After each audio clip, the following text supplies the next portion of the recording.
Have you ever wondered whether you could grow out a tropical tree for bonsai in your garden? I have. In fact, I'm going to try it. This is a tiny little rain tree. A few years ago I was in Brazil and I got a few seeds from Brazilian Raintree. At the time it was still allowed to export them, so I took them home, I planted them up and it grew out a gorgeous, nice little rain tree. Don't you just love Brazilian rain trees? I know I do. Last summer I took this cutting, it rooted, but over winter it was suffering. So now I'm going to plant it. I'm not going to plant it in my garden, I'm going to plant it in my greenhouse, and let's see how this grows over summer.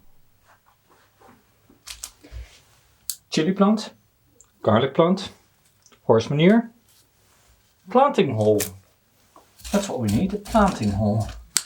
Loosen up the soil, nice and loose, early spring, lots of manure. Great, let's plant it up.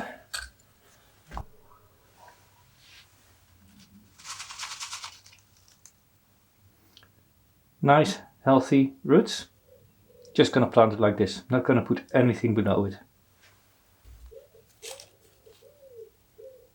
Mount it a little bit so that the center of the root ball is the highest.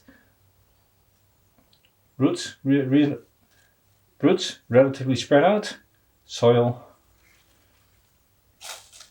and water. Now it's just a matter of making sure it doesn't dry out, and we'll see how it grows over summer.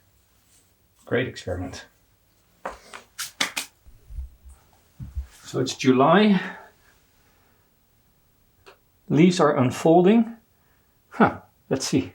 Oh, there are a lot of animals underneath. Yeah, I forgot what else normally grows in the greenhouse. This is a cucumber, and this is the BRT. It is growing.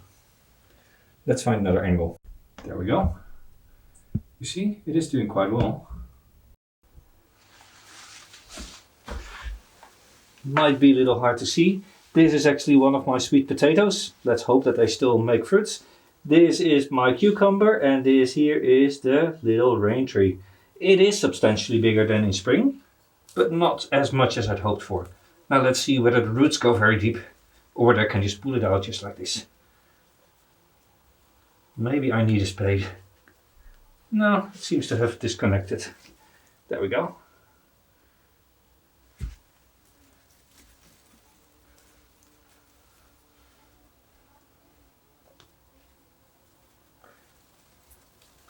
Very nice roots.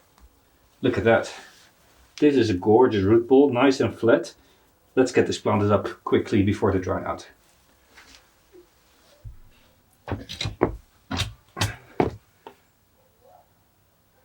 Now for the planting up, I'm just using a regular container. I'm not going to do anything special because it's just going to be sitting inside. It's still developing.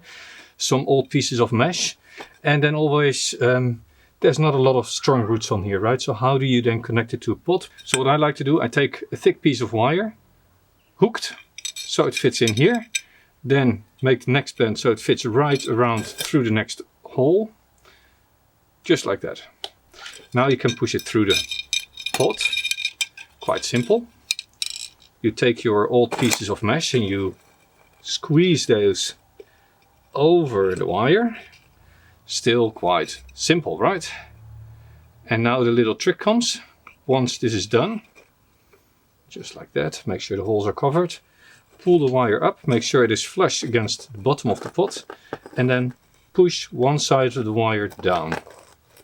This way you now have an anchor which will help put it in place. Now you can see it is wiggling, so I first of all have to squeeze harder, make sure it's really flush, and then you can, with pliers, make a little loop, and now it just stays in place.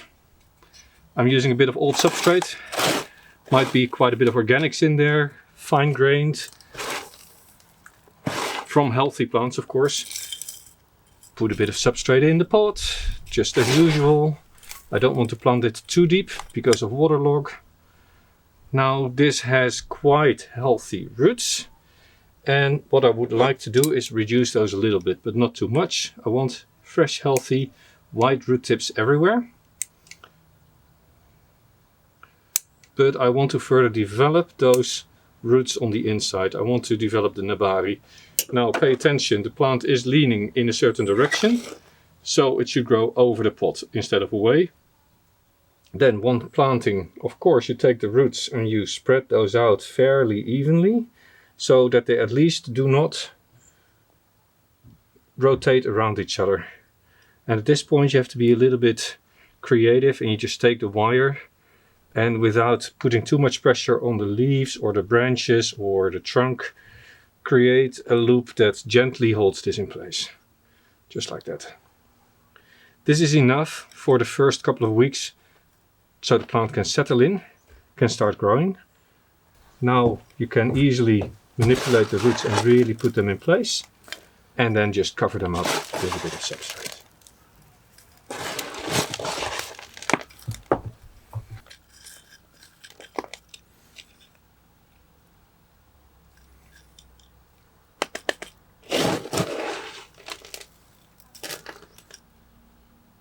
That's pretty much all there is to it.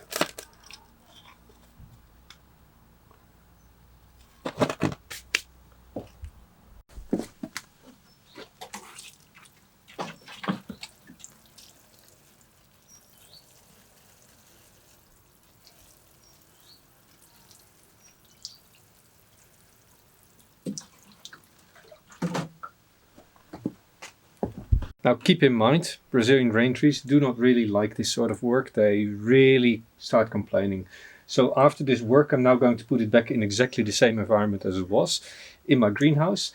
But I still do expect that a number of the leaves will drop. Maybe it will go completely bare, but that's not really a problem. Then I'll put it inside and I'll just put it in a normal sunny spot in my windowsill, water when needed, and just wait. It can take weeks, if not months, for a Brazilian rain tree to resprout after it has dropped all its leaves. So don't give up too easily. These, even if they have no leaves for 4 months, I still keep them in the windowsill. I do nothing but water and wait for spring to come. Then they might sprout. Well, it's been a week. And look at that. No droopiness whatsoever. It's completely happy in its new pot, ready to go inside. In fact, it has sprouted a new leaf here already. Cool. Brazilian rain tree. 1 season in the garden. Did not give me all this much. I think just growing it in a pot would have worked just as well. This was Jelle, growing bonsai. See you next time.